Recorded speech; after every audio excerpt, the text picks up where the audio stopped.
Assalamualaikum warahmatullahi wabarakatuh. Alhamdulillahilladzi qala fi kitabihil karim fas'alu ahla dzikri in kuntum la ta'lamun. Asyhadu an la ilaha illallah wahdahu la syarikalah wa asyhadu anna Muhammadan abduhu wa rasuluh. Amma ba'du. Pemirsa Al-Furqan TV dan pendengar radio Suara Al-Furqan dimanapun Anda berada, alhamdulillah pada malam hari ini kita bertemu kembali dalam acara konsultasi syariah bersama Ustazuna, bersama guru kita, bersama pembimbing dari Al-Furqan TV ini, yaitu Ustaz Muhammad Yusuf Abu Ubaidah As-Sidawi hafizahullah ta'ala. Baik pemirsa sekalian, sebelum kita menyapa Ustaz, maka terlebih dahulu kami ingatkan kembali bagi pemirsa yang ingin bergabung bersama kami, silakan menghubungi kami di nomor 0812 5952 1312. Sekali lagi, silakan bergabung bersama kami di nomor 0812 5952 1312. Bisa mengirimkan pesan juga melalui WA tersebut dengan format nama serta kota. Mohon maaf ini lagi kurang fit juga. Baik, sebelum kita membacakan beberapa soal yang masuk, terlebih dahulu kita sapa Ustaz. Assalamualaikum Ustaz. Waalaikumsalam warahmatullahi wabarakatuh. Kaifa Ustaz? Alhamdulillah khair. Alhamdulillah khair Ustaz. Mungkin ada sedikit muqaddimah atau mau coba langsung jawab nih Ustaz? Sedikit aja sampaikan sapa pemirsa Ustaz. Alhamdulillah wassalatu wassalamu ala Rasulillah wala haula wala quwata illa billah. Amma ba'du. Kaum muslimin wal muslimat yang semoga senantiasa dirahmati dan diberkahi oleh Allah Subhanahu wa taala. Alhamdulillah Allah masih memberikan nafas kepada kita, memberikan kesempatan kepada kita bertemu dengan bulan Sya'ban. Bulan ini bulan yang istimewa karena di bulan ini Allah Subhanahu wa taala akan mendapatkan laporan amal hambanya dari para malaikat, dan ini laporan tahunan. Dan di bulan ini ya kita diberi kesempatan untuk mempersiapkan diri kita, menyiapkan bulan suci Ramadan dengan amal-amal kebajikan. Oleh karenanya hendaknya bagi kita semuanya melatih diri kita, membiasakan diri kita dengan ibadah kepada Allah Subhanahu wa taala, dengan puasa, dengan sholat, dengan membaca Quran, ya, dan amal-amal yang lainnya, agar ketika Allah Subhanahu wa taala memberi kesempatan kepada kita bertemu dengan bulan Ramadan, kita sudah terbiasa. Lebih-lebih bulan Sya'ban ini disebutkan oleh Nabi bulan yang banyak dilalaikan oleh manusia, dan menghidupkan ibadah di bulan-bulan atau di waktu-waktu yang banyak dilalaikan manusia dianjurkan dalam agama Islam, ya, agar kita semakin banyak mendapatkan pahala dari Allah Subhanahu wa taala. Oleh karenanya mari kita persiapkan diri kita menyongsong bulan suci Ramadan, ya, pertama dengan banyak berdoa kepada Allah Subhanahu wa taala agar Allah SWT mempertemukan kita dengan bulan Ramadan, agar kita diberi kekuatan dan kemudahan oleh Allah untuk beramal saleh di bulan Ramadan. Yang kedua, mari kita persiapkan dengan ilmu yang bermanfaat, kita mengkaji, ya, menelaah kembali hukum-hukum seputar ibadah puasa, ya, agar kita beribadah kepada Allah Subhanahu wa taala di atas ilmu. Dan yang ketiga, mari kita latih diri kita sejak sekarang dengan amal saleh, ya, terutama puasa, sholat, membaca Quran, sedekah, kita latih sejak sekarang. Dan hal yang paling penting juga adalah mari kita memperbanyak taubat dan istighfar kepada Allah Subhanahu wa taala, karena dosa adalah penghalang utama yang menghambat kita dari ibadah kepada Allah Subhanahu wa taala. Dan yang terakhir, mari kita bersihkan, sucikan diri kita, hati kita dari segala noda, dari noda syirik, dari noda kebencian, dendam, hasad kepada sesama kita. Ya, intinya mari kita semuanya ya menyongsong bulan suci Ramadan dengan mempersiapkan diri kita dengan doa, dengan ilmu, dengan amal saleh. Semoga Allah Subhanahu wa taala mempertemukan kita dengan bulan Ramadan dan memberi kekuatan dan kemudahan kepada kita mengisi bulan suci Ramadan dengan amal-amal kebajikan. Wallahu a'lam bissawab. Nah, insyaallah. Penyemangat buat kita, Ustaz. Insyaallah. Baik, Ustaz. Alhamdulillah ini sepertinya ada penelpon yang masuk barusan. Halo, Assalamualaikum. Halo. Assalamualaikum.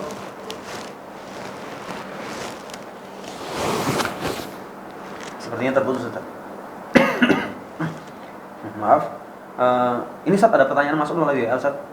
Ada saudara kita yang bertanya yang tanpa menyebutkan nama serta asalnya dari mana. Jazakallahu khairan atas pertanyaannya. Semoga Allah memberikan semangat pada kita untuk beramal dan beribadah, terlebih di bulan Ramadan ini. Begini Ustaz, berhubung sebentar lagi akan memasuki bulan Ramadan, akan tapi masih memiliki hutang, dan beliau berusaha untuk membayar hutang tersebut, mengqadha puasa Ramadan bulan lalu. Nah, mengqadha Ramadan tahun lalu Ustaz maksudnya. Tapi qadarullah puasanya itu seandainya diundang walimah itu kan, katanya harus batalin Ustaz ya. Nah, itu bagaimana Ustaz? Hukum membatalkan puasa qadha bulan Ramadan tahun lalu itu Ustaz dengan sengaja. ya. Alhamdulillah, salatu wassalamu ala Rasulillah, wala haula wala quwata illa billah, amma ba'du. Kaum muslimin wal muslimat yang semoga dirahmati oleh Allah Subhanahu wa taala, jika kita memiliki hutang ya puasa, maka jangan lupa untuk membayarnya, mengqadhanya ya. Terlebih sekarang kita sudah di bulan Sya'ban, ini bulan terakhir bagi kita membayar puasa, utang puasa kita di bulan Ramadan tahun lalu. Oleh karenanya, ya saya ingatkan pada kesempatan kali ini, bagi kaum muslimin yang masih punya tanggungan hutang ya puasa pada Ramadan ya, yang lalu, jangan lupa untuk membayarnya, jangan lupa untuk mengqadhanya. Taib, jika seorang mengqadha puasa, ya bolehkah dia membatalkan ya puasanya karena cuma qadha? Ya, jawabannya adalah tidak boleh.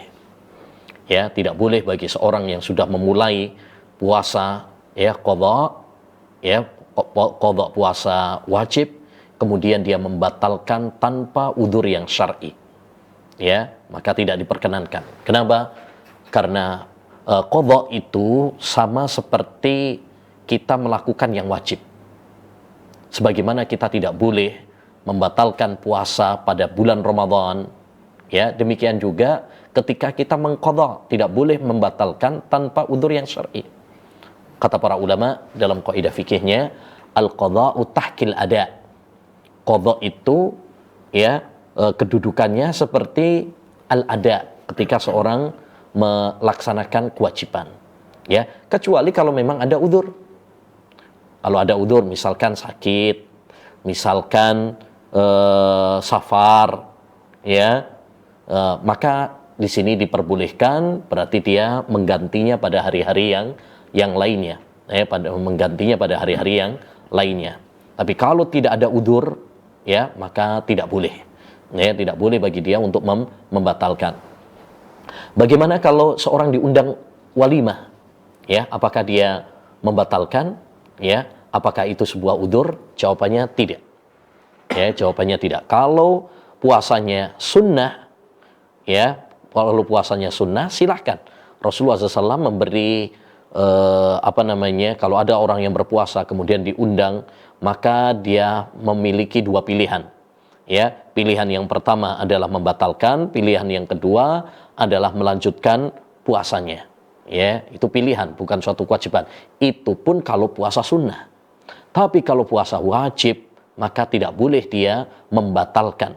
Ya, walaupun misalkan ada undangan walimah. Ya, karena itu bukan udzur. Ya, bukan udzur yang syar'i. Kita bisa menyampaikan kepada sahibul hajah, ya, udzur kita bahwa saya sedang puasa qadha yang wajib, ya, atau misalkan zaman sekarang bisa dibungkus, ya, nanti bisa untuk kita bawa, kita berikan kepada keluarga kita, ya. Jadi itu bukan suatu alasan yang syar'i. Alasan yang syar'i itu adalah seperti halnya ketika kita di bulan Ramadan, ya, seperti sakit yang memberatkan atau safar, ya, atau misalkan haid, ya, kalau bagi wanita nifas, ya, atau hamil dan menyusui, itu udzur yang syar'i. Tapi ya, sekedar diundang walimah, maka ini ya bukanlah udzur yang syar'i yang membolehkan seorang untuk membatalkan puasanya, ya. Nah, kalau itu puasa sunnah, ya, maka diperkenankan untuk membatalkan karena walimah, itu puasa sunnah. Ya, itu pun bukan wajib, pilihan. Bisa dia melanjutkan puasanya, bisa juga dia membatalkan, ya. Mana yang lebih utama? Yang lebih utama adalah mana yang lebih membahagiakan bagi sahibul hajah. Kalau sekiranya misalkan itu membahagiakan sahibul hajah, kita makan saat itu, kita batalkan, itu adalah lebih membahagiakan, tidak mengapa, ya, itu lebih utama. Tapi kalau sekiranya ya kita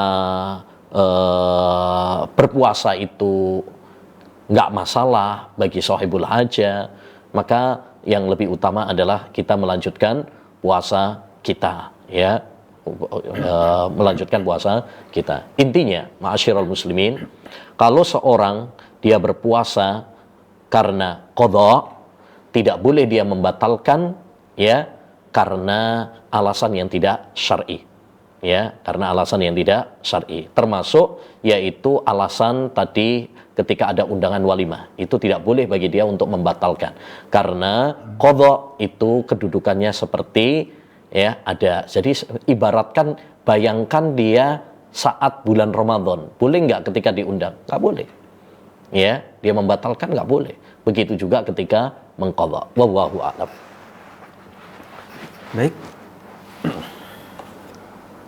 Baik, itu tadi jawaban dari Ustaz Abu Ubaidah kepada Bapak atau Ibu yang bertanya yang tanpa menyebutkan nama dan asal kotanya. Berikutnya Ustaz, ada yang bertanya ini tentang kasus yang... Ada telepon masuk. Oh, mohon maaf, ada telepon yang masuk.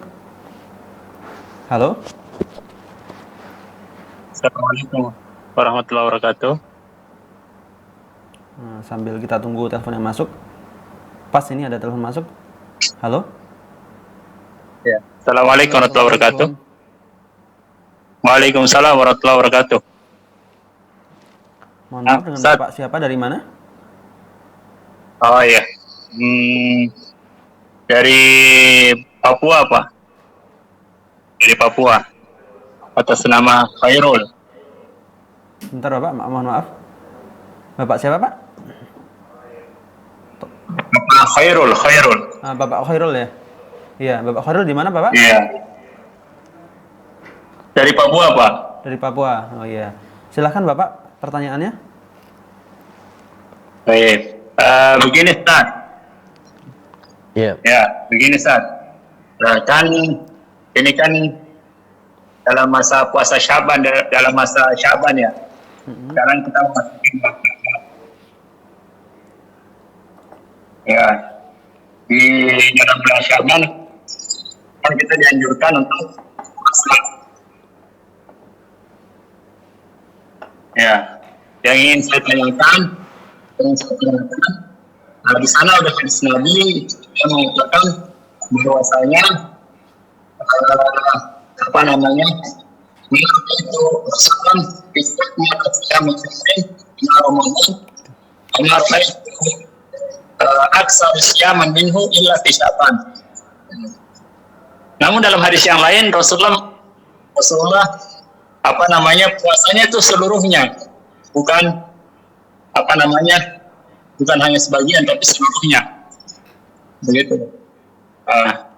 Kemudian apa namanya, ada juga hadis yang malah melarang bahwasanya ketika masuk 15 ke atas tidak boleh puasa. Ini bagaimana kita mengkompromikan hadis-hadis tersebut? Nah, itu aja, Ustaz.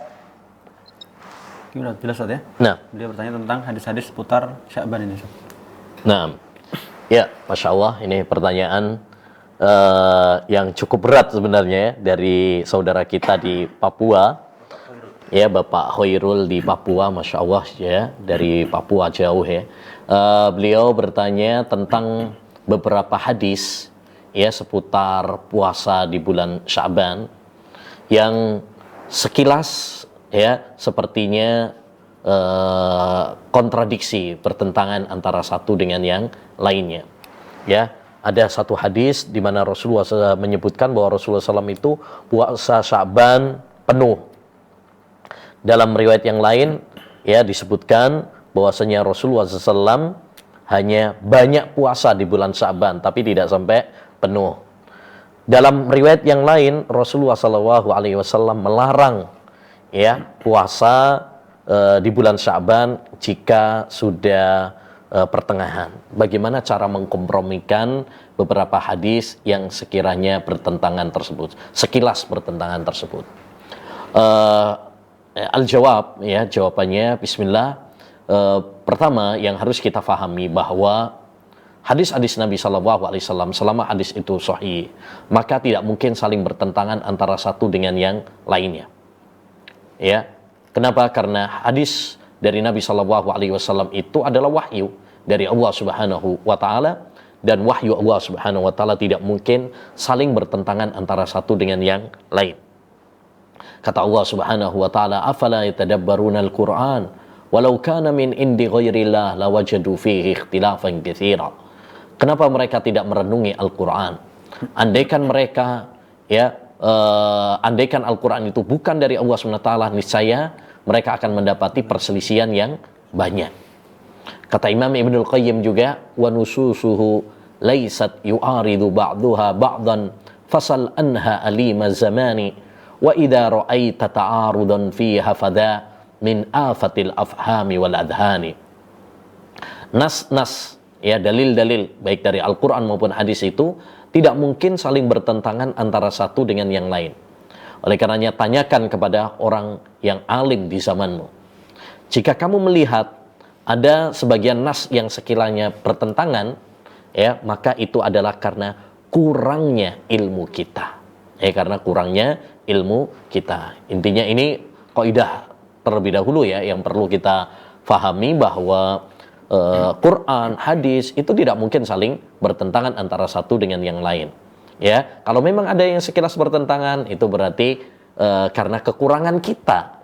Makanya kita perlu tanyakan kepada para ulama, kita perlu membaca syarah ya, penjelasan para ulama bagaimana cara mengkompromikan antara beberapa hadis tersebut. Baik, hadis-hadis tentang Sya'ban, ya puasa Sya'ban, memang seperti yang ditanyakan oleh saudara penanya Pak Hoirul dari Papua tadi, sekilas memang bertentangan ya.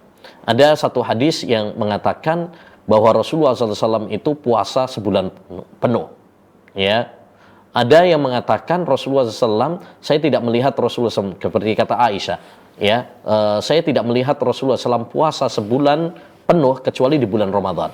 Dan saya tidak melihat Rasulullah SAW paling banyak puasa sunnah kecuali di bulan Sya'ban. Ya, artinya beliau memperbanyak puasa di bulan Sya'ban tapi nggak penuh, karena yang penuh hanya di bulan Ramadan. Ya, bagaimana mengkompromikan antara dua hadis tersebut? Ya, kata para ulama, wallahu alam, ya, bahwa Rasulullah SAW tidak puasa Sya'ban ya secara penuh. Ya, karena yang puasa sebulan full itu hanya di bulan Ramadan. Adapun riwayat yang menyebutkan bahwa Rasulullah SAW ya puasa Sya'ban penuh, ya, itu kata para ulama min babil mubalaghah. Ya, artinya untuk menunjukkan saking seringnya Rasulullah SAW ya puasa di bulan Sya'ban sehingga sebagian sahabat mengira bahwasanya beliau itu puasa full, padahal sebenarnya enggak. Ya, padahal sebenarnya enggak full. Cuma saking seringnya, ya, saking banyaknya, ya, beliau puasa Sya'ban sehingga sebagian mengira bahwasanya beliau puasanya sebulan penuh. Ya, ini mimbabil mubalaghah, untuk menunjukkan tentang apa namanya mubalaghah itu, menunjukkan bahwasanya ya kata-kata yang untuk ini ya mempertegas ya saking seringnya Rasulullah SAW puasa di bulan Sya'ban sehingga hampir saja beliau itu puasa sebulan penuh ya.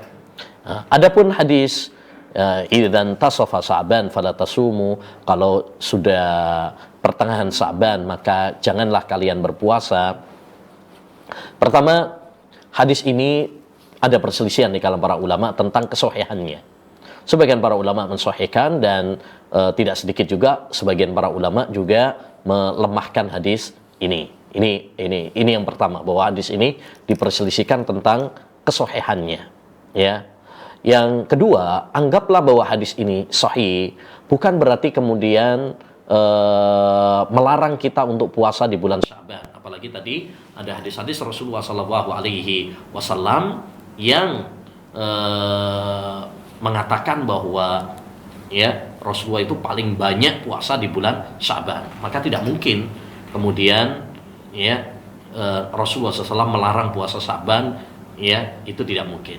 Terus bagaimana cara mengkompromikannya? Para ulama mengatakan yang dimaksud larangan tersebut, pertama ada yang mengartikan itu maksudnya adalah puasa Yaumus Syak, yaitu pada tanggal ya 29 ya Ramadan, 29 Sya'ban misalkan, atau 28 ya, sebagai bentuk kehati-hatian ya. Nah, itu Yaumus Syak yang dilarang oleh Nabi SAW. Man shoma yaumas syak faqad asa Abul Qasim.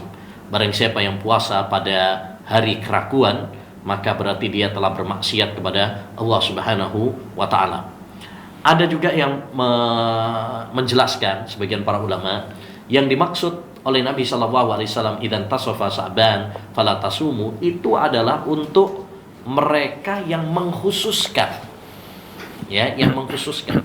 Adapun ya bagi seorang yang tidak mengkhususkan, ya, jadi yang mengkhususkan puasa pertengahan Sya'ban, mulai pertengahan Sya'ban baru dia khususkan. Nah, itu yang terlarang. Adapun seorang yang tidak mengkhususkan, ya, jadi dia mulai dari awal, ya, kemudian atau seorang yang memiliki kebiasaan untuk puasa, ya, tidak ada keyakinan pengkhususan tertentu, maka tidak mengapa, ya. Dan ini pendapat yang lebih kuat insyaallah ta'ala, ya. Intinya bahwa tidak mengapa seorang itu berpuasa di bulan Sya'ban, bahkan dianjurkan memperbanyak puasa di bulan Sya'ban, baik di separuh awal maupun di separuh akhir, ya, tidak mengapa. Yang penting jangan sebulan penuh, ya, jangan sebulan penuh, karena Rasulullah tidak pernah puasa sebulan penuh kecuali di bulan Ramadan. Wallahu a'lam bishawab. Baik, itulah tadi jawaban dari Ustaz Abu Ubaidah kepada Bapak Khairul yang berasal dari Papua. Oke, Ustaz, berikutnya ada pertanyaan yang tadi sempat terputus dengan telepon, yakni, Ustaz, bagaimanakah hukum operasi menanam rambut palsu dikarenakan botak? Ini kalau nggak salah lagi viral nih, Ustaz. Sampai-sampai malah kadang mereka memasang sampai ke Turki, Ustaz. Ada yang sampai ke negara-negara lain. Itu kira-kira apa hukumnya, Ustaz, ya? Fadhal, Ustaz. Ya, ini yang disebut oleh para ulama dengan zar'u syar, ya, menanam rambut, ya. Menanam rambut, ya, kalau memang itu karena adanya cacat pada rambut kita, misalkan botak, misalkan, atau untuk menghilangkan cacat tersebut, ya, maka ini tidak mengapa, ya, tidak mengapa, bukan termasuk merubah ciptaan Allah Subhanahu wa taala, tidak, ya. bukan termasuk merubah ciptaan Allah Subhanahu wa taala, tapi ini mengembalikan kepada bentuk semula. Karena hukum asalnya seseorang itu diciptakan dalam keadaan sempurna. Walaqad khalaqnal insana fi ahsani taqwim. Kami telah ciptakan manusia itu dalam sebaik-baik ciptaan, gitu ya. Ya, sebaik-baik ciptaan. Kalau ternyata misalkan ada suatu aib, kemudian dia melakukan operasi ya untuk mengembalikan ya atau menghilangkan cacat, maka ini tidak mengapa, ya tidak mengapa, bukan termasuk merubah ciptaan Allah Subhanahu wa taala. Seperti halnya dahulu disebutkan oleh Nabi Shallallahu alaihi wasallam dalam sebuah hadis ya tentang kisah 3 orang di zaman Bani Israel, ya, tentang si botak, tentang si buta, ya, kemudian juga ya ada satunya lagi si kudis ya. Salah satu yang menjadi menarik pembahasan adalah yang pertama si botak. Ketika ditanya apa yang kamu minta, dia minta aku minta supaya Allah ngasih rambut yang bagus kepada saya, ya, ngasih rambut yang bagus karena orang botak itu adalah cacat. Ya, sehingga kalau seorang kemudian melakukan operasi untuk penanaman rambut, ya, maka itu untuk menghilangkan cacat atau mengembalikan ya ciptaan asal, ya, sehingga ini tidak mengapa.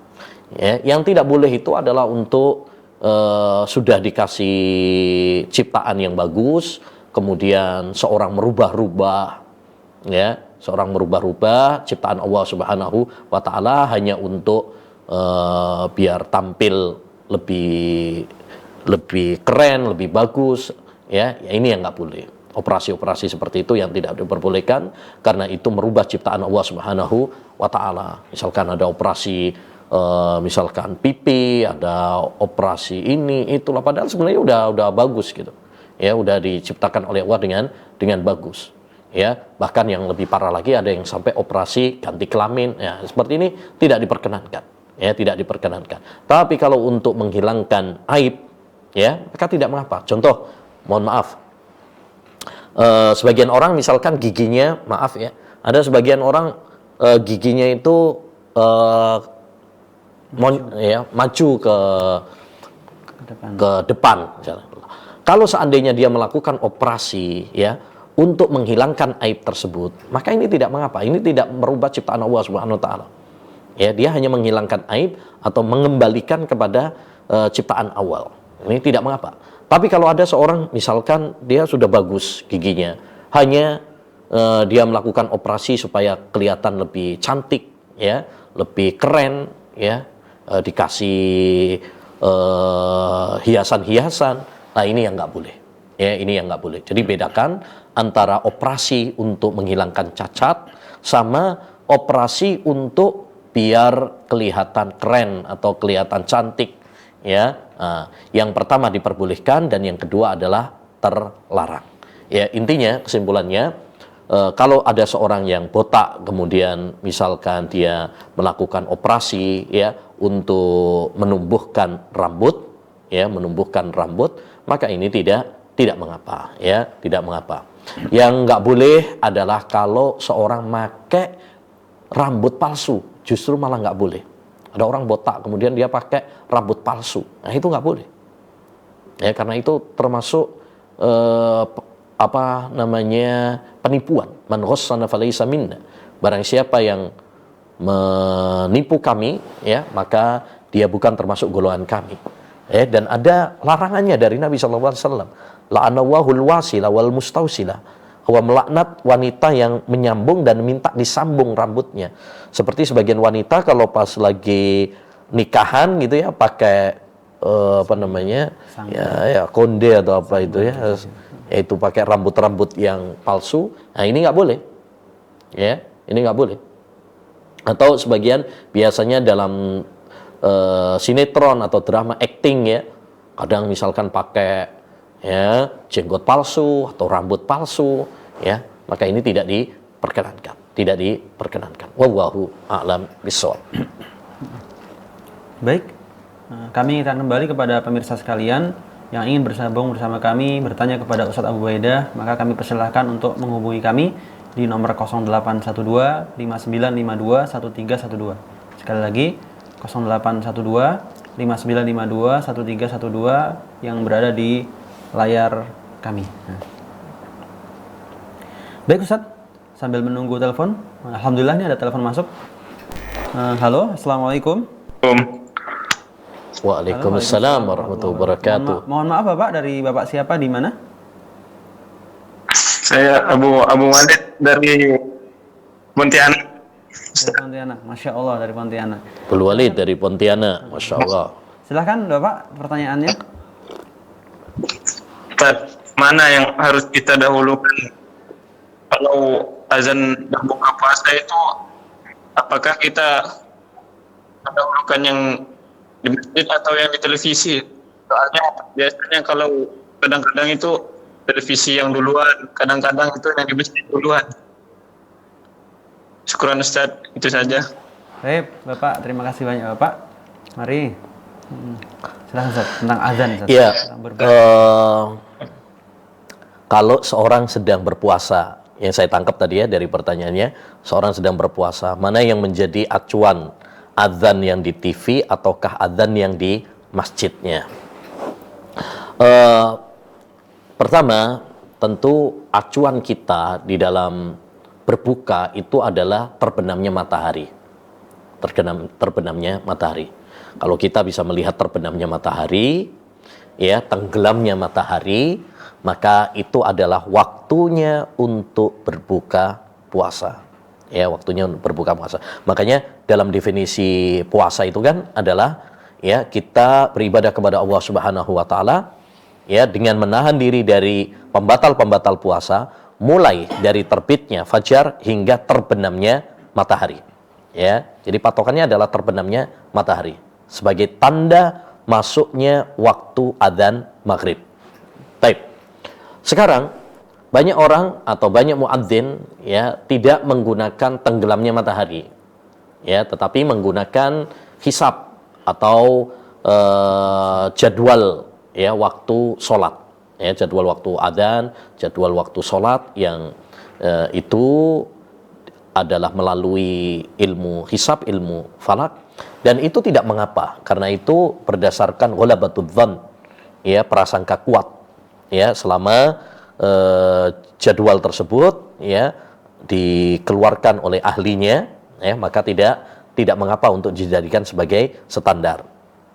Hanya yang perlu diperhatikan adalah yang menjadi patokan adalah kalau memang kita menggunakan jadwal sholat atau jadwal adzan, ya, maka yang menjadi patokan adalah yang kita berada di dalamnya. Misalkan nih, kalau kita sekarang misalkan di Gresik, ya berarti patokannya adalah yang di Gresik. Jangan misalkan orang Kalimantan pakai patokan yang di Gresik, ya, karena mungkin ada selisih, ya, selisih beberapa menit, ya, misalkan, ya, antara yang di luar Jawa dengan yang di Jawa, gitu. Oleh karenanya kalau memang misalkan mana yang lebih utama antara yang di TV dengan yang di masjid tempat kita, ya berarti kalau kita ada masjid ya itu yang dipakai. Kenapa demikian? Karena kalau di masjid berarti dia pakai ya secara umum dia memakai jadwal ya yang ada di tempatnya. Berbeda dengan TV. TV ini kan tergantung TV-nya dia pakai mana. Misalkan kalau Jakarta ya misalkan ya berarti ya Jakarta. Kalau misalkan Al-Furqan berarti dia biasanya memakai standar waktu jadwal yang ada di Gresik sini. Jadi yang menjadi patokan kalau kita menggunakan jadwal berarti pakai jadwal setempat, ya, setempat kita, ya, di masjid misalkan, ya itu yang lebih utama, ya. Adapun TV tergantung TV mana ini, ya, TV-nya berada di mana, ya, itu. Wallahu a'lam bishawab. Baik, itu pertanyaan dari Abdul Walid dari Pontianak. Alhamdulillah sudah terjawab, jadi mengikuti daerahnya masing-masing, ya. Berikutnya Ustaz, ada pertanyaan masuk melalui WhatsApp kita. yang kebetulan juga tidak menyebutkan nama serta asalnya dari mana. Ustadz, ini berkaitan dengan Ramadan.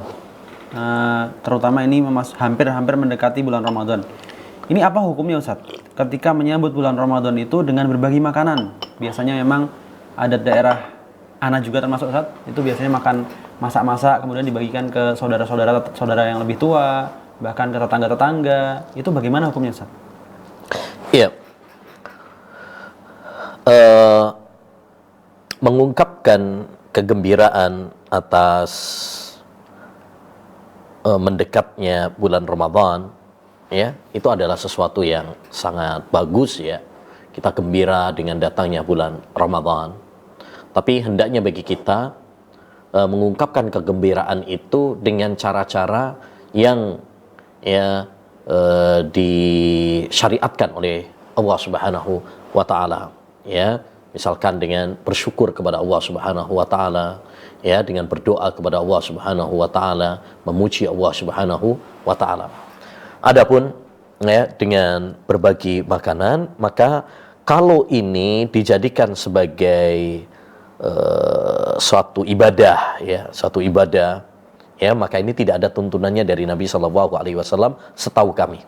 Setahu kami tidak ada tuntunannya dari Nabi Shallallahu Alaihi Wasallam bahwa setiap kali menjelang bulan Ramadan disyariatkan untuk ya berbagi makanan. Ya ini tidak ada, setahu kami tidak ada contohnya.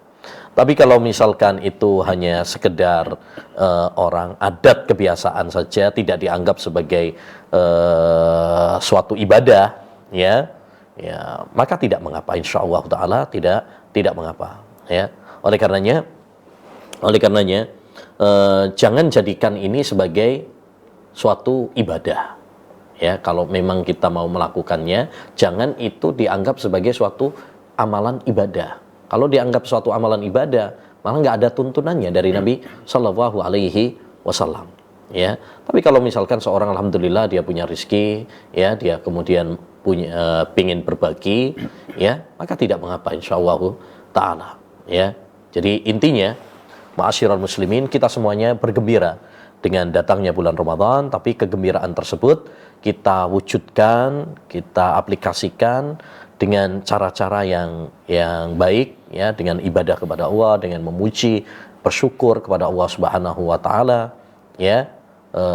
Itu cara-cara yang syar'i. Adapun tentang berbagi tadi diperinci, ya.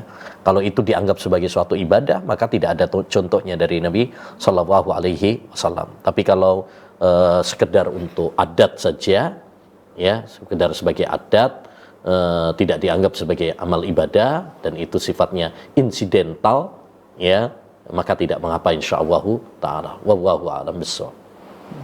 Baik Ustaz, berarti kita bisa bagi-bagi nih Ustaz, ya, insyaallah. Niatnya berbagi aja Ustaz. Ya, mudah-mudahan Ustaz. Baik Ustaz, ini ada pertanyaan yang masuk melalui WA admin kita. Izin bertanya Ustaz. Saya Agung dari Bandung, apakah diperkenankan mengupayakan hataman Al-Quran bertepatan dengan malam nisfu Sya'ban? Baik Ustaz, tafadhol. Nah, malam nisfu Sya'ban, ya, memang malam yang istimewa.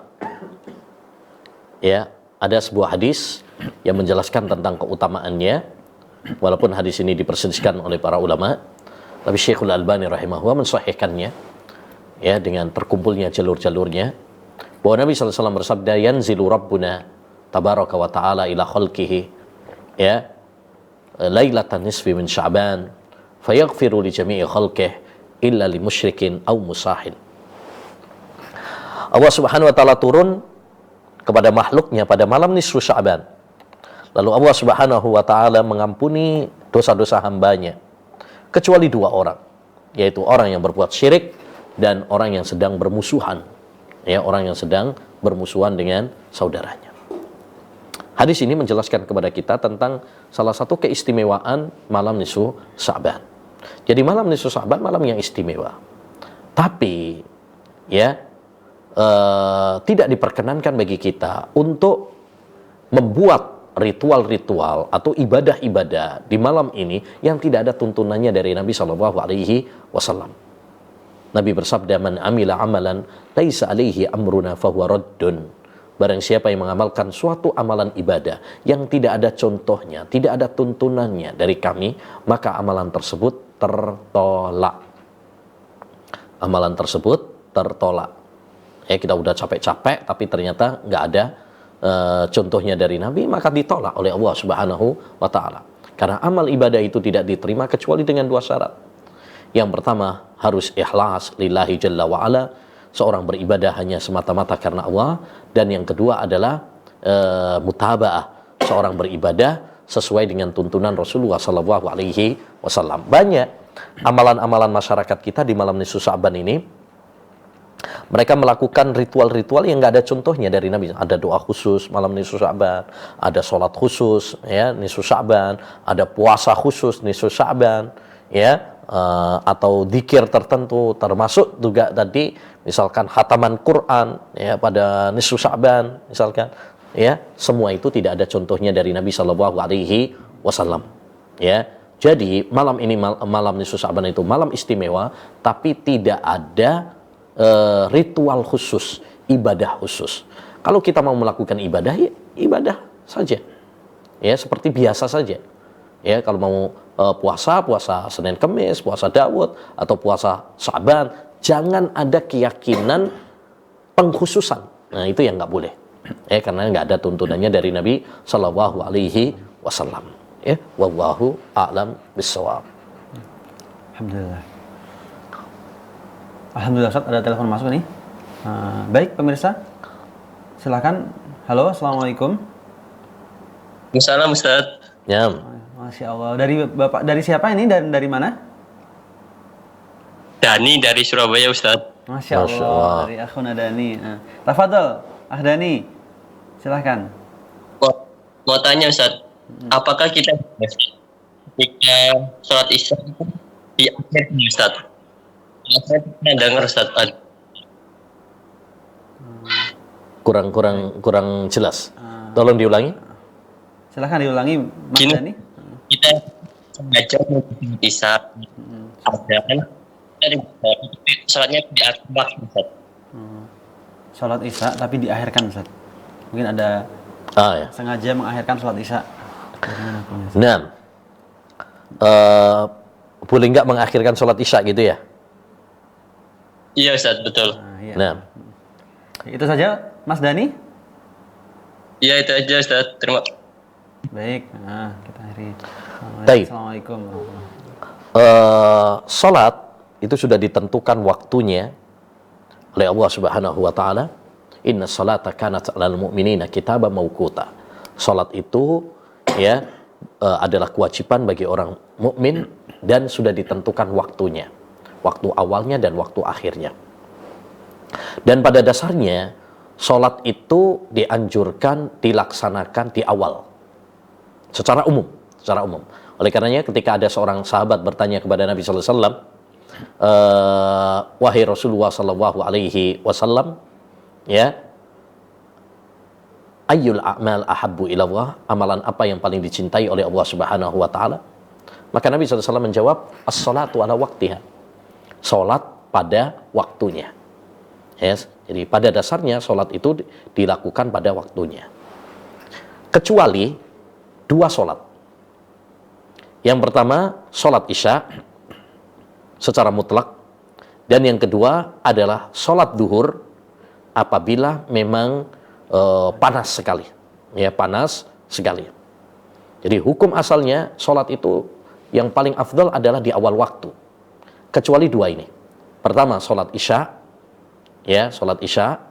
Yang kedua adalah salat duhur, dengan catatan duhur itu apabila panas sekali, mencekam gitu ya, panasnya, sehingga memberatkan bagi kita untuk sholat pada saat tersebut. Hal ini karena adanya beberapa hadis dari Nabi SAW yang menganjurkan bagi kita sholat Isya itu diakhirkan memang. Ya, sholat Isya itu adalah yang paling utama adalah diakhirkan. Pernah Nabi SAW mengakhirkan sholat Isya, ya, sampai para sahabat itu nunggu, bahkan sampai ada yang ketiduran.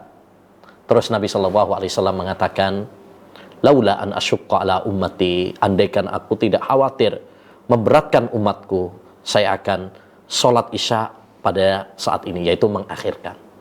Cuma khawatirnya memberatkan umatnya, ya, khawatir memberatkan umatnya, maka Nabi SAW ya mempersilahkan juga bagi kita untuk sholat isya di awal waktu. Tapi kalau misalkan nggak memberatkan, itu malah lebih bagus sebenarnya kalau diakhirkan sholat isya.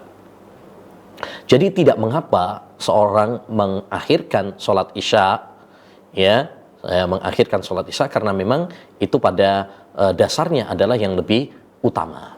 Hanya sekarang permasalahannya, kalau kita mengakhirkan, kita nggak berjamaah. Karena rata-rata masjid itu sholat isyanya adalah di awal waktu. Di awal waktu. Kalau kita akhirkan, mungkin kita tidak sholat berjamaah, malah sholat sendiri. Ya, sehingga di sini antara tabrakan, ya, kalau kita sholat sendiri di rumah misalkan, kita mendapatkan keutamaan mengakhirkan sholat, tapi kita kehilangan sholat berjamaah. Ya, kemudian kalau kita sholat di masjid, kita mendapatkan keutamaan sholat berjamaah, tapi sholat isyanya di awal. Mana yang lebih utama? Ya, di sini kata Imam Ahmad bin Hanbal rahimahullah, yang lebih utama adalah berjamaah. Ya, berjamaah. Kemudian sholat isya di awal waktu, tapi berjamaah itu lebih utama. Kenapa? Karena Islam sangat menekankan kepada kita jamaah. Ya, jamaah itu lebih ditekankan. Ya, tapi kalau misalkan di suatu masjid, misalkan suatu masjid ya sepakat untuk mengakhirkan sholat isyanya, ya mungkin ada satu jamaah misalkan, udah nanti kita sholatnya kita lanjut kajiannya, kita misalkan nanti sholatnya setelah kajian, silahkan. Ya kalau memang itu sepakat semuanya seperti itu berjamaah dan itu tidak memberatkan bagi para jamaahnya, silahkan. Ya tidak mengapa. Secara hukum tidak mengapa. Ya jadi sholat isya tidak mengapa untuk diakhirkan, bahkan itu lebih utama dengan catatan apabila tidak memberatkan bagi para jamaah. Tapi kalau memang memberatkan, maka lebih utama adalah di awal, ya secara berjamaah itu lebih ditekankan. Kayak seperti misalkan nanti bulan Ramadan ya.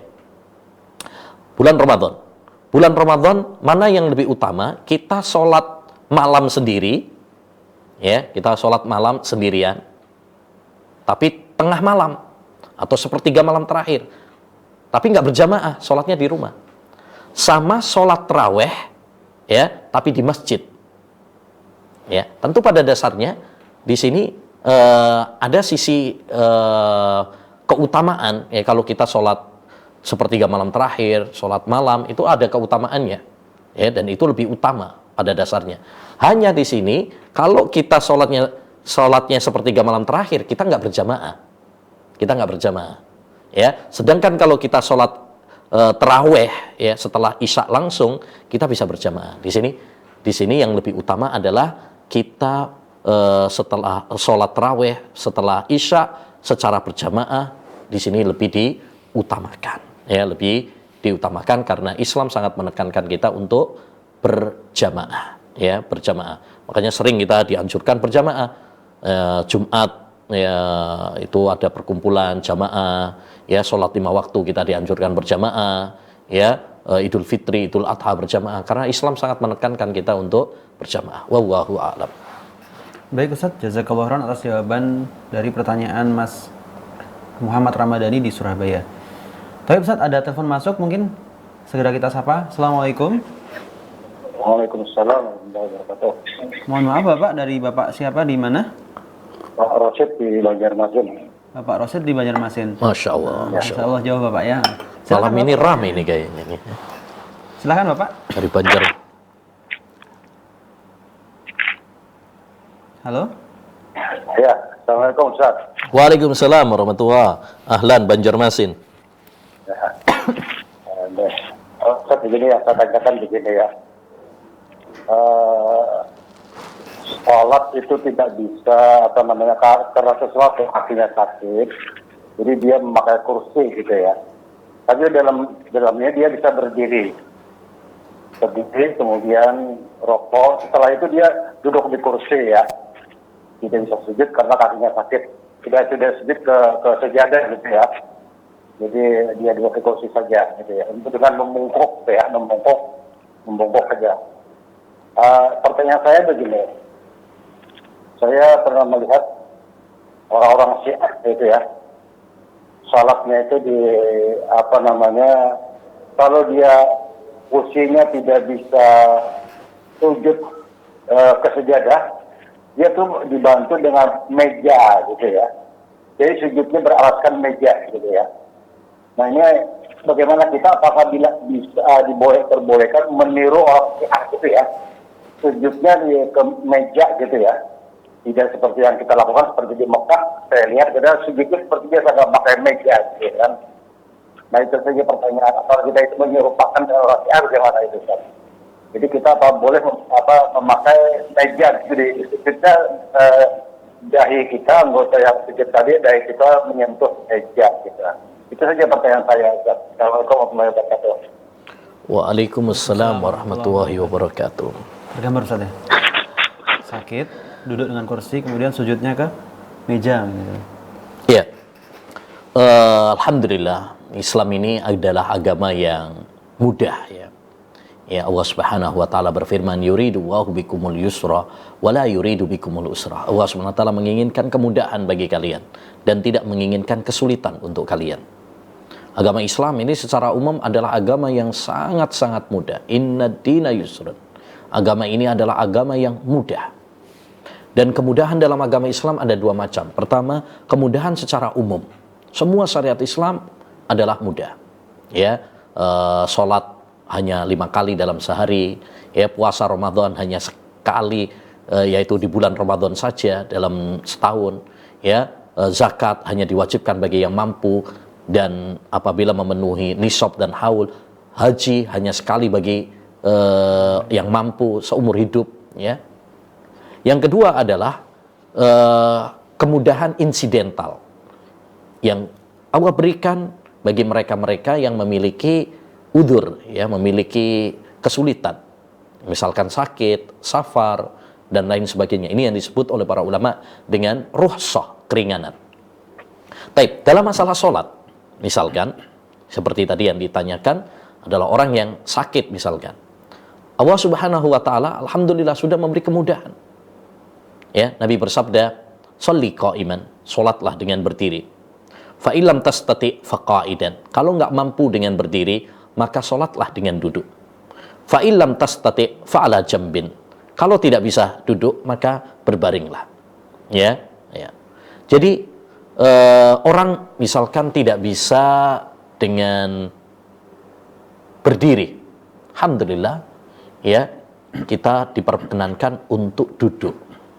Ya, bisa di atas kursi misalkan, ya. Kalau memang misalkan mampu, berdiri dulu. Kalau mampu berdiri, berdiri. Ketika misalkan rukuknya nggak mampu atau sujudnya yang tidak mampu, maka boleh kemudian pakai kursi. Ya. Jadi misalkan nih ada orang tua misalkan, atau dia misalkan sakit gitu ya. Kalau dia berdiri, dia mampu. Ya. Tapi ketika sujud nggak bisa, mungkin karena bungkuk dan sebagainya. Maka apa yang kita lakukan? Ya, salatlah semampunya. Fattaqullaha mastata'tum. Bertakwalah kepada Allah semampu kalian. La yukallifu nafsan illa wus'aha. Kata Allah, Allah tidak membebani jiwa kecuali dengan semampunya. Jadi, ya, kalau kita mampu berdiri, ya udah berdiri. Ketika nggak mampu untuk sujud, ya, atau membungkuk nggak mampu, maka ya salat dengan duduk di atas kursi tadi, tidak mengapa, ya, tidak mengapa.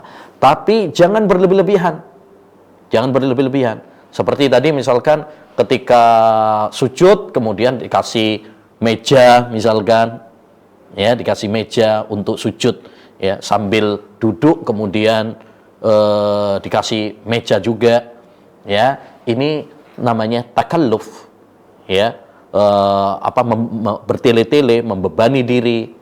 Rasulullah SAW mengatakan, nuhina anit takalluf, kami dilarang untuk takalluf, memberatkan diri.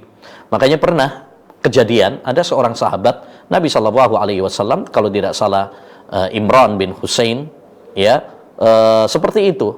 Jadi ketika beliau ruku, ya, ketika sujud dia pakai bantal, ya, dan itu ditegur oleh Nabi Shallallahu Alaihi Wasallam.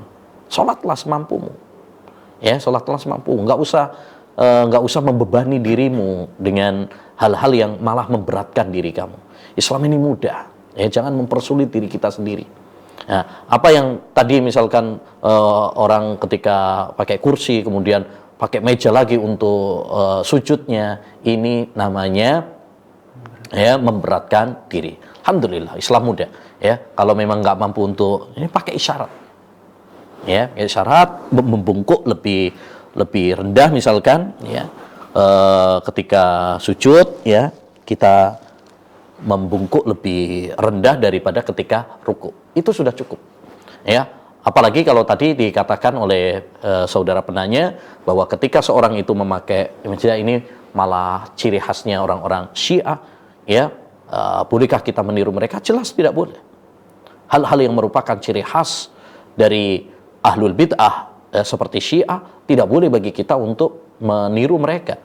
Ya, Rasulullah SAW bersabda, "Man tashabbaha biqaumin fahuwa minhum." Ya, siapa yang menyerupai satu kaum, maka dia termasuk golongan mereka.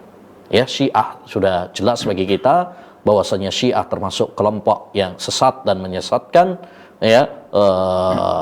Bahkan sebagian para ulama telah mengeluarkan Syiah dari agama Islam. Maka tidak boleh bagi kita untuk menyerupai orang-orang Syiah. Para ulama sudah menekankan hal ini, ya, menekankan akan hal ini. Dilarang bagi kita untuk menyerupai hal-hal yang merupakan ciri khas orang-orang Syiah, ya. Nah, jadi intinya sholatlah semampu, ya, semampu kita, ya, jangan membebani diri kita, mempersulit diri kita, apalagi kalau itu tasyabuh dengan orang-orang yang jelas-jelas menyimpang seperti Syiah, ya, maka hendaknya bagi kita untuk menghindarinya. Wallahu a'lam. Baik Ustadz, ini Masya Allah ya jawaban kepada Bapak yang berada di Banjarmasin tadi. Ini soal yang masuk melalui WA kita ini Ustadz, banyak sekali yang berkaitan tentang Sya'ban dan persiapan Ramadan Ustadz. Masya Allah. Ini diantaranya ada soal lagi nih Ustadz, yang pertama atau berarti soal yang keempat kalau dari tadi, itu sering kita dengar Ustadz, beliau tidak menyebutkan nama, jadi sering kita dengar di masjid-masjid, terutama di melalui toa-toa itu, mereka ada kaum muslimin yang berdoa dengan mengucapkan Allahumma barik lana fi Rajab wa Sya'ban wa balighna Ramadan. Bahkan itu biasanya malah dijadikan puji-pujian Ustaz di antara adzan dan iqamat. Nah, itu kira-kira bagaimana Ustaz? Apakah doa ini sahih atau doa ini benar Ustaz? Kalau dinisbatkan kepada Nabi Shallallahu Alaihi Wasallam, jelas ini tidak sahih dari Nabi Shallallahu Alaihi Wasallam. Ya, tidak ada riwayat yang menunjukkan bahwasanya Nabi Shallallahu Alaihi Wasallam dulu berdoa dengan doa tersebut. Allahumma barik lana fi Rajab wa Sya'ban wa balighna Ramadan. Ini tidak ada riwayat yang sahih menyebutkan bahwa Nabi berdoa dengan doa tersebut. Hanya saja kalau seorang berdoa agar diketemukan dengan bulan Ramadan, maka boleh-boleh saja. Bahkan dahulu para ulama ussalaf berdoa kepada Allah SWT. Disebutkan oleh Al-Hafidh Ibnu Rajab Al-Hambali dalam kitab beliau Lataiful Ma'arif, bahwa dulu para ulama ussalaf ada yang sampai berdoa 6 bulan lamanya supaya dipertemukan dengan bulan Ramadan, ya, dan berdoa kepada Allah 6 bulan berikutnya agar amal ibadahnya di bulan Ramadan diterima oleh Allah Subhanahu wa taala. Intinya, ya, kalau seorang berdoa dengan doa tadi dan dia menisbatkannya kepada Nabi Shallallahu Alaihi Wasallam, maka ini tidak sahih, ya. Doa tersebut tidak sahih dari Nabi Shallallahu Alaihi Wasallam. Tapi kalau seorang berdoa, ya, agar dipertemukan dengan bulan Ramadan, termasuk dengan doa tadi, tanpa meyakini bahwa itu adalah hadis dari Nabi Sallallahu Alaihi Wasallam, maka boleh, ya, boleh. Karena tentu kita semuanya pingin agar kita dipertemukan dengan bulan Ramadan, karena bulan Ramadan adalah bulan yang sangat istimewa, bulan yang penuh dengan keberkahan, keistimewaan, ya. Kita semuanya tentu pingin agar kita bisa bertemu dengan bulan Ramadan, agar kita bisa mengumpulkan pundi-pundi pahala di bulan Ramadan. Ya, rugi kita kalau dipertemukan oleh Allah dengan bulan Ramadan, tapi tidak diampuni dosa-dosa kita oleh Allah Subhanahu wa Ta'ala. Ya, maka boleh seorang berdoa supaya dipertemukan dengan bulan Ramadan. Ya, termasuk berdoa dengan doa tadi, tapi jangan meyakini itu adalah hadis dari Nabi. Ya, kalau itu diyakini sebagai hadis dari Nabi, maka itu tidak boleh. Ya, karena apa? Hadis tersebut atau doa tersebut tidak sahih dari Nabi Shallallahu Alaihi Wasallam. Ya, dan kita tidak boleh menisbatkan suatu hadis kepada Nabi padahal Nabi nggak pernah mengatakannya. Hati-hati, karena berarti kita berdusta kepada Nabi Shallallahu Alaihi Wasallam. Nabi bersabda, "Man kadzaba alayya muta'ammidan falyatabawwa maq'adahu minan nar." Siapa yang berdusta kepada kami, silahkan dia memboking tempat duduknya di neraka. Ini nggak boleh bagi kita menisbatkan suatu hadis ya padahal Nabi SAW tidak mengatakannya. Wallahu a'lam. Nah, Ustaz, jazakumullah khairan. Tapi Ustaz, ini mungkin ada satu pertanyaan penutup melalui pesan singkat kita dari WA. Akan tapi beliau tidak menyebutkan nama dan dari ini. Tapi ada telepon terlebih dahulu. Baik, Kang. Assalamualaikum. Oh, nggak jadi. Terputus, Ustaz. Baik, Ustaz, mungkin ini soal terakhir kita, Ustaz, ya. Ada pertanyaan dari saudari kita yang tidak menyebutkan nama dan alamatnya. Tapi jelas ini pertanyaan dari seorang saudari kita, Ustaz, muslimah. Nah.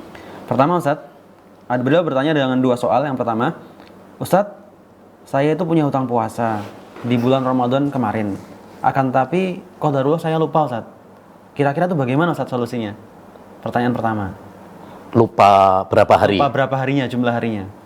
Ya. Kemudian soal yang kedua, Ustadz, kalau anak mengqadha puasa Ramadan, itu apakah perlu izin suami terlebih dahulu, sebagaimana puasa sunnah? Enak. Yang pertama. Baik, Ustadz. Ini soal penutup kita, Ustadz, insya Allah. Kecuali ada telepon, Ustadz, ya. Ya. Pertama, tadi masalah yang pertama, bagaimana kalau seorang punya hutang puasa? Ya, cuma lupa berapa harinya. Ya,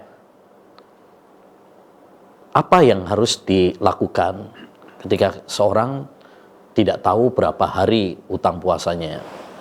Nah, pertama, saya ingatkan kepada semua ikhwan dan akhwat, termasuk saya sendiri, kalau kita punya hutang, ya diingat-ingat, dicatat. Makanya Allah SWT memerintahkan kepada kita, ya ayyuhalladzina amanu idza tadayantum bidainin ila ajalin musamman faktubu. Wahai orang-orang yang beriman, kalau kalian punya hutang, catat.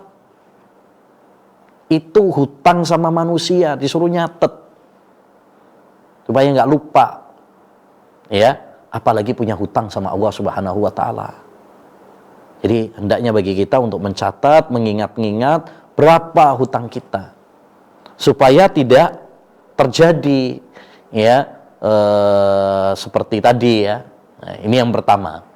Yang kedua, kalau memang kita ya udahlah, maksudnya ini sudah terjadi gitu ya, sudah terjadi. Jadi ini maksud saya yang tadi itu adalah ini untuk introspeksi bagi kita semuanya, evaluasi bagi kita. Kalau kita punya hutang, catat ya, catat. Sebagaimana kalau kita punya utang sama manusia saja kita catat, apalagi utang sama Allah Subhanahu wa Ta'ala. Ya, wadainu wa ahaqqu an tuqda. Ya, kata Nabi SAW, utang kepada Allah itu lebih utama untuk dilunasi.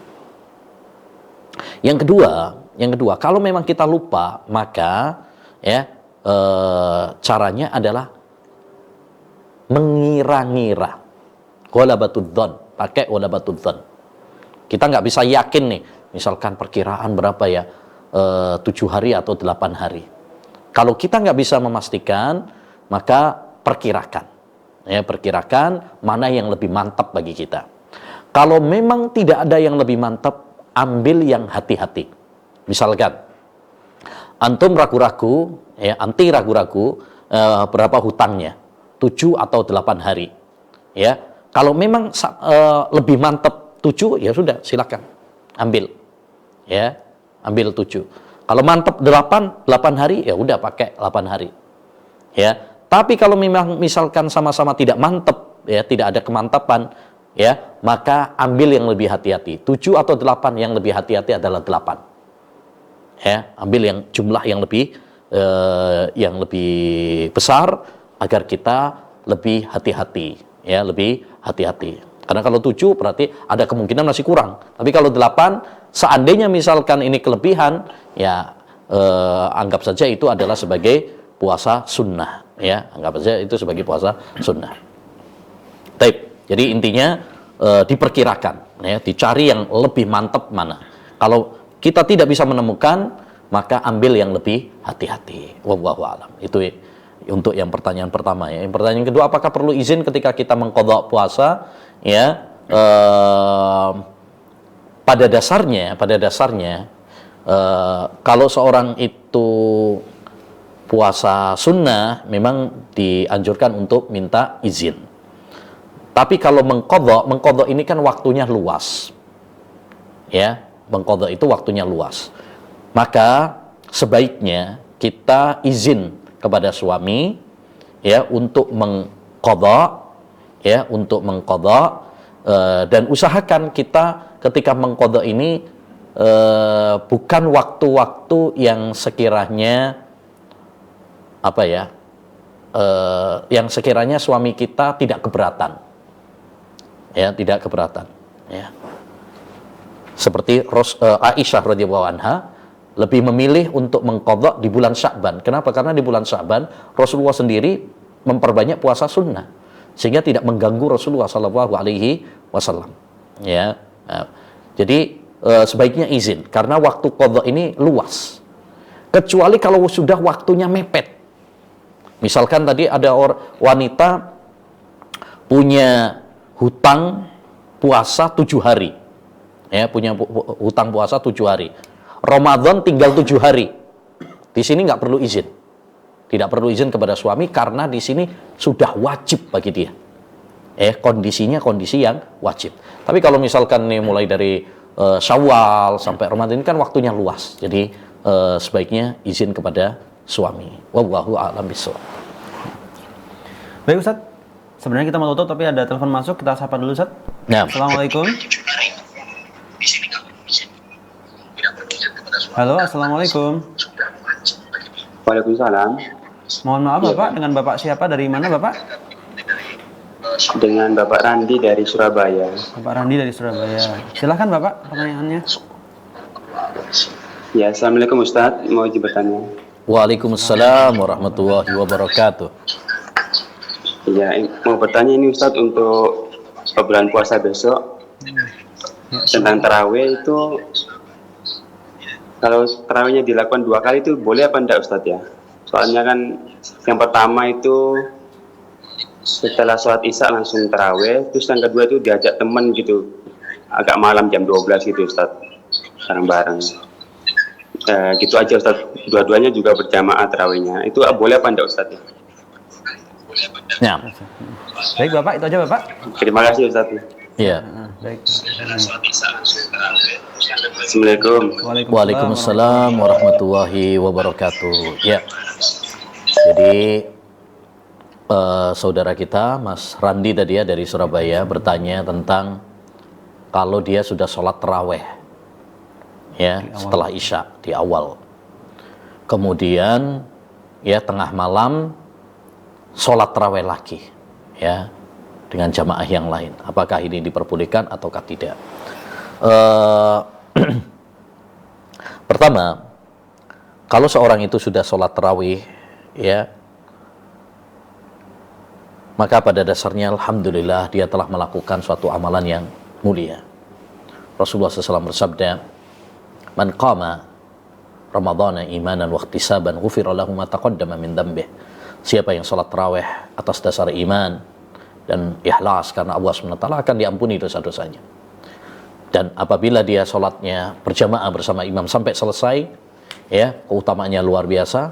Man qama ma'al imami hatta yansharif kutiba lahu qiyamul lailah. Siapa yang sholat, ya, malam bersama imam sampai selesai, akan dihitung baginya sholat malam penuh. Ya, jadi kalau ada yang sudah sholat tarawih, pada dasarnya dia sudah melakukan suatu amalan yang mulia, yang utama. Taib.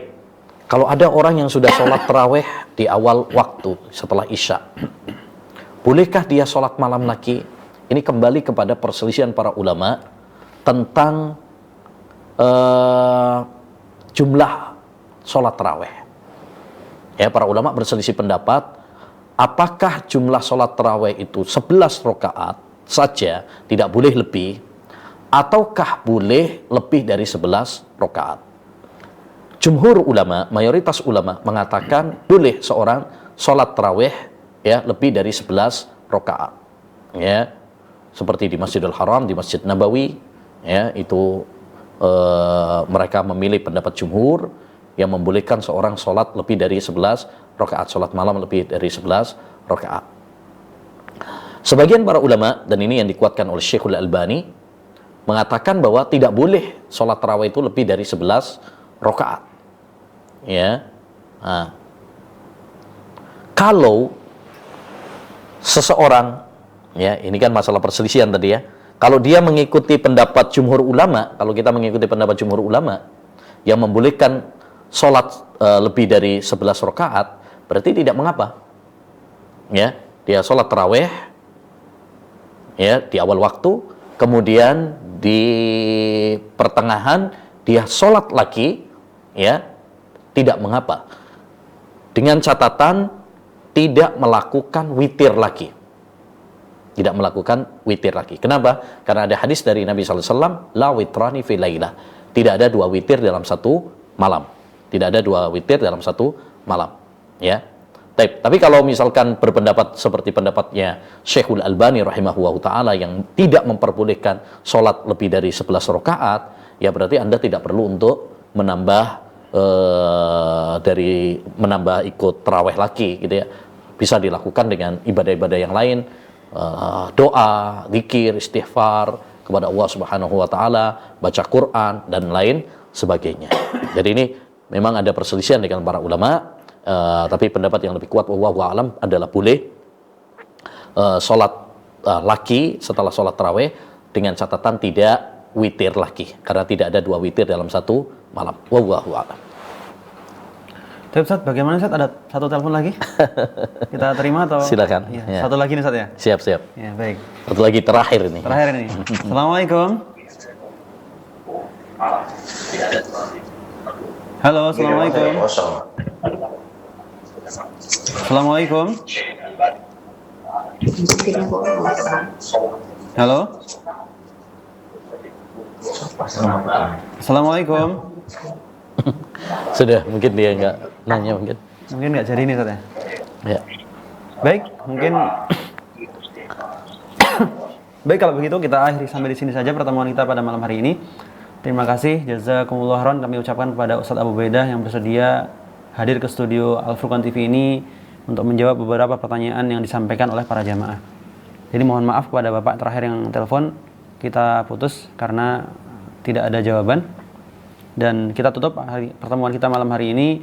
Akan tapi sebelumnya jangan lupa untuk dukung dakwah kami dengan like, subscribe, serta share video-video kami dari channel kami, baik dari YouTube, Instagram, maupun fanpage Facebook kami. Kita tutup pertemuan kita kali ini, dan kita bertemu kembali insya Allah pada pekan depan pada acara yang sama, konsultasi syariah bersama Ustadz Abu Ubaidah Muhammad Yusuf As-Sidawi. Jangan lupa dukung dakwah kami dengan berdonasi ke rekening yang ada di layar kaca Anda. Kita akhiri, fasubhanakallahumma wa bihamdika asyhadu an la ilaha illa anta astaghfiruka wa atubu ilaik. Wassalamualaikum warahmatullahi wabarakatuh. Waalaikumsalam warahmatullahi wabarakatuh.